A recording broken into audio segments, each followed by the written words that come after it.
तर विद्यार्थ्यांनो, एक आपल्या नवीन आणि फ्रेश अशा व्हिडिओमध्ये आपले रोजच्यासारखे मनपूर्वक स्वागत आहे। तर मित्रांनो, आजच्या व्हिडिओमध्ये आपण आरोग्य विभाग भरती पेपर 2023 मध्ये विचारण्यात आलेली काही महत्त्वाची प्रश्नपत्रिका पाहणार आहोत। त्या कारणास्तव मित्रांनो, व्हिडिओ शेवटपर्यंत पाहायचा आहे आणि व्हिडिओ आवडल्यास व्हिडिओला लाईक आणि चॅनलला सबस्क्राईब नक्की करायचं आहे, का तर अशी नवीन आणि महत्त्वपूर्ण माहिती आपणास मिळत राहील। चला तर मित्रांनो, आजच्या व्हिडिओला सुरुवात करूया। प्रश्न क्रमांक पहिला, भारत देश जगात सर्वात जास्त मोबाईल उत्पादन करण्याच्या यादीत कितव्या क्रमांकावर आहे? भारत हा देश जगात सर्वात जास्त मोबाईल उत्पादन करण्याच्या यादीत कितव्या क्रमांकावर आहे? तर मित्रांनो, याचं योग्य उत्तर आहे ऑप्शन क्रमांक 4, दुसऱ्या क्रमांकावर भारत हा देश सर्वात जास्त मोबाईल उत्पादन करण्याच्या यादीत आहे। प्रश्न क्रमांक दुसरा, दीपिका कुमारी खालीलपैकी कोणत्या खेळाशी संबंधित आहे? दीपिका कुमारी खालीलपैकी कोणत्या खेळाशी संबंधित आहे? तर मित्रांनो, याचे योग्य उत्तर आहे ऑप्शन क्रमांक 2, तिरंदाज या खेळासाठी दीपिका कुमारी ही संबंधित आहे। प्रश्न क्रमांक तिसरा, सन 2020 चा महाराष्ट्र भूषण पुरस्कार खालीलपैकी कोणाला देण्यात आला? सन 2020 चा महाराष्ट्र भूषण पुरस्कार खालीलपैकी कोणाला देण्यात आला? तर मित्रांनो, याचे योग्य उत्तर आहे ऑप्शन क्रमांक 1, आशा भोसले यांना सन 2020 चा महाराष्ट्र भूषण पुरस्कार देण्यात आला। प्रश्न क्रमांक चौथा, पंतप्रधानाच्या सुरक्षेची जबाबदारी कोणाकडे असते? पंतप्रधानाच्या सुरक्षेची जबाबदारी खालीलपैकी कोणाकडे असते? तर मित्रांनो, याचे योग्य उत्तर आहे ऑप्शन क्रमांक 2, SPG यांच्याकडे पंतप्रधानाच्या सुरक्षेची जबाबदारी सोपवलेली असते। प्रश्न क्रमांक 5, भारताची कोणत्या देशासोबत जलसीमा लागून आहे? भारताची कोणत्या देशासोबत जलसीमा लागून आहे? तर याचे योग्य उत्तर आहे ऑप्शन क्रमांक 2, श्रीलंका या देशासोबत भारताची जलसीमा लागून आहे। प्रश्न क्रमांक 6, महाराष्ट्रात पेनिसिलिन औषध बनवणारा कारखाना कोठे आहे? महाराष्ट्रात पेनिसिलिन औषध बनवणारा कारखाना कोठे आहे? तर याचे योग्य उत्तर आहे ऑप्शन क्रमांक 3, पिंपरी चिंचवड या ठिकाणी महाराष्ट्रात पेनिसिलिन औषध बनवणारा कारखाना आहे। प्रश्न क्रमांक 7, महाराष्ट्राचा राज्यवृक्ष खालीलपैकी कोणता आहे? महाराष्ट्राचा राज्यवृक्ष खालीलपैकी कोणता आहे? तर मित्रांनो, याचे योग्य उत्तर आहे ऑप्शन क्रमांक 3, आंबा हा महाराष्ट्राचा राज्यवृक्ष आहे।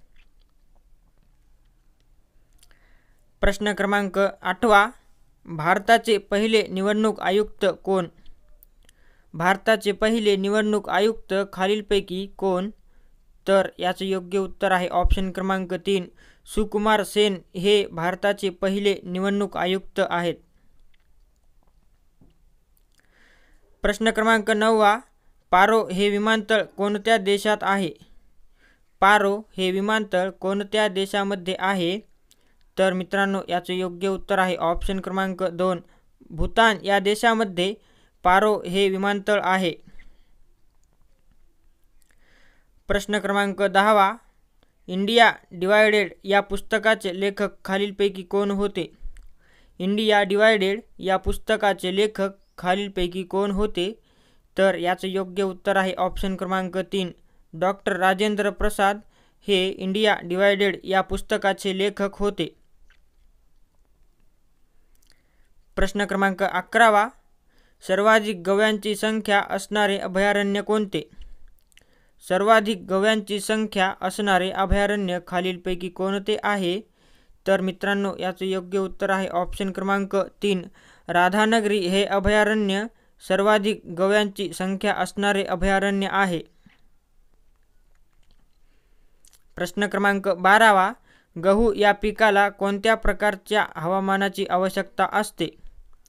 गहू या पिकाला कोणत्या प्रकारच्या हवामानाची आवश्यकता असते?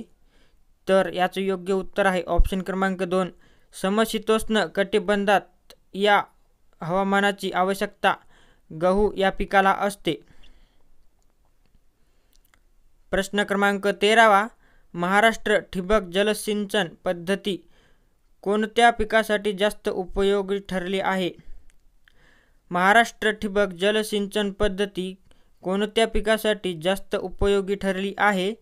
तर मित्रांनो, याचं योग्य उत्तर आहे ऑप्शन क्रमांक 3, फलोत्पादन या पिकासाठी महाराष्ट्र ठिबक जलसिंचन पद्धत जास्त उपयोगी ठरली आहे.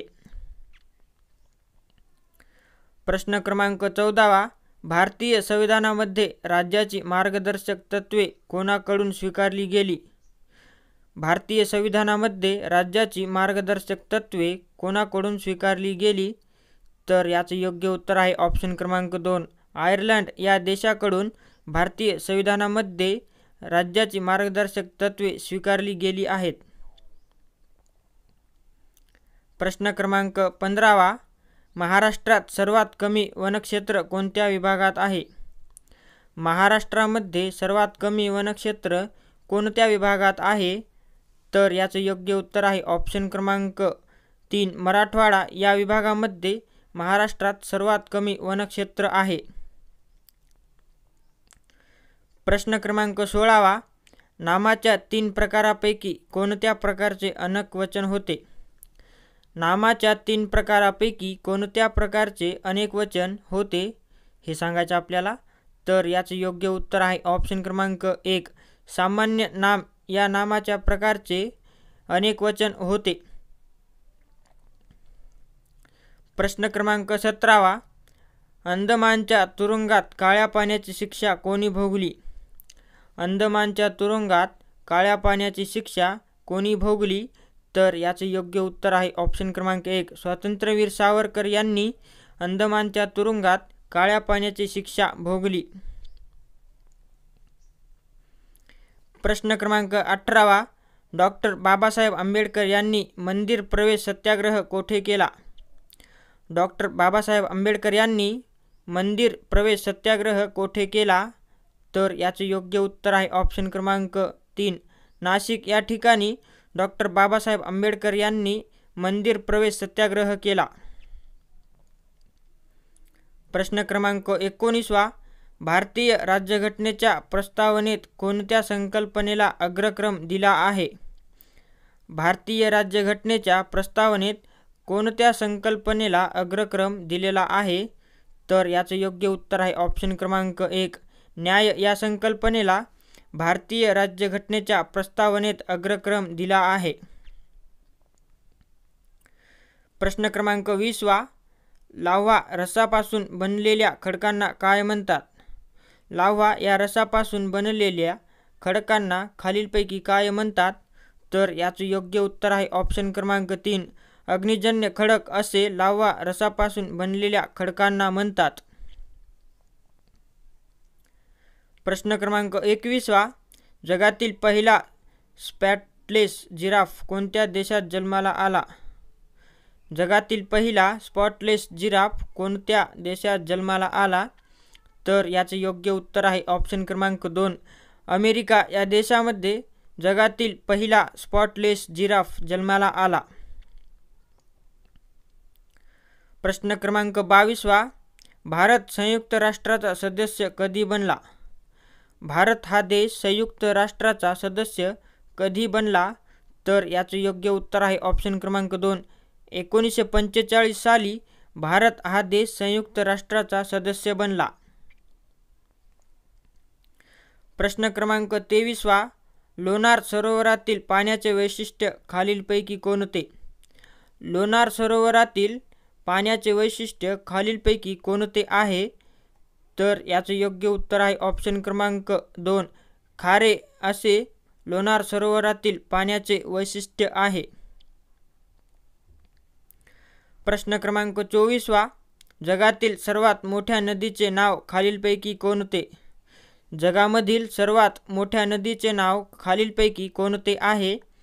तर याचे योग्य उत्तर आहे ऑप्शन क्रमांक 3, अमेझॉन असे जगातील सर्वात मोठ्या नदीचे नाव आहे? प्रश्न क्रमांक 25 कॉपर या मूलद्रव्याचे रासायनिक चिन्ह कोणते? कॉपर या मूलद्रव्याचे रासायनिक चिन्ह खालीलपैकी कोणते आहे? तर याचे योग्य उत्तर आहे ऑप्शन क्रमांक 2 Cu हे कॉपर या मूलद्रव्याचे रासायनिक चिन्ह आहे. प्रश्न क्रमांक 26 राज्याचा पहिला कृषी आधारित अर्थसंकल्प कोणत्या राज्याने तयार केला? राज्याचा पहिला कृषी आधारित अर्थसंकल्प कोणत्या राज्याने तयार केला? तर याचे योग्य उत्तर आहे ऑप्शन क्रमांक 2 कर्नाटक या राज्याने पहिला कृषी आधारित अर्थसंकल्प तयार केला. प्रश्न क्रमांक 27 खालीलपैकी धरमतर खाडी कोणत्या जिल्ह्यात आहे? खालीलपैकी धरमतर खाडी कोणत्या जिल्ह्यात आहे? तर याचे योग्य उत्तर आहे ऑप्शन क्रमांक 2 रायगड या जिल्ह्यामध्ये धरमतर खाडी आहे. प्रश्न क्रमांक 28 खालीलपैकी कोणता मूलभूत हक्क नाही? खालीलपैकी कोणता मूलभूत हक्क नाही? तर याचे योग्य उत्तर आहे ऑप्शन क्रमांक 1 संपत्तीचा हक्क हा माणसाचा मूलभूत हक्क नाही. प्रश्न क्रमांक 29 माउंट एव्हरेस्ट शिखर सर करणारी पहिली भारतीय विकलांग महिला कोण आहे? माउंट एव्हरेस्ट शिखर सर करणारी भारतीय विकलांग महिला खालीलपैकी कोण आहे? तर याचे योग्य उत्तर आहे ऑप्शन क्रमांक 3 अरुणिमा सिन्हा ही महिला माउंट एव्हरेस्ट शिखर सर करणारी पहिली भारतीय विकलांग महिला आहे. प्रश्न क्रमांक 30 शेवटचा प्रश्न मित्रांनो महाराष्ट्रातील आद्य क्रांतिकारक कोणास संबोधले जाते? महाराष्ट्रामधील आद्य क्रांतिकारक कोणास संबोधले जाते? तर याचे योग्य उत्तर आहे ऑप्शन क्रमांक 3 वासुदेव बळवंत फडके यांना महाराष्ट्रातील आद्य क्रांतिकारक असे संबोधले जाते. तर मित्रांनो आपल्याला आजचा व्हिडिओ आवडला असेल तर व्हिडिओला लाईक आणि चॅनलला सबस्क्राईब नक्की करायचं आहे. आपण भेटूया नेक्स्ट व्हिडिओमध्ये.